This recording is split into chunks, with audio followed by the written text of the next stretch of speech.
মাদারীপুরের আমিরাবাদ এলাকার একটি বাসা থেকে শিশুসহ একই পরিবারের ৩ জনের মরদেহ উদ্ধার করেছে পুলিশ। রাত ১টার দিকে ৩ জনের মরদেহ উদ্ধার করা হয়। পুলিশ জানায় ৩ বছর ধরে মাদারীপুরের আমিরাবাদে ভাড়া থাকেন গোপালগঞ্জের মকসুদপুর উপজেলার ইতালি প্রবাসী যতীন বৈরের স্ত্রী মিষ্টি বৈরী।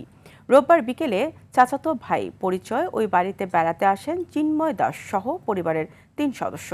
মধ্যরাতে খবর পেয়ে ঘরের দরজা ভেঙে শিশুসহ ৩ জনের মরদেহ উদ্ধার করে পুলিশ। এদিকে চুয়াডাঙ্গার আলমডাঙ্গায় দুদু হোসেন নামের এক যুবকের মরদেহ উদ্ধার করেছে পুলিশ। নিহতের পরিবারের দাবি, ভ্যান চুরির অপবাদ দিয়ে তাকে পিটিয়ে হত্যা করা হয়েছে। রোববার রাত 10টার দিকে আলমডাঙ্গা উপজেলার হাউসপুর ব্রিজ সংলগ্ন বটগাছতলা এলাকা থেকে মরদেহটি উদ্ধার করা হয়।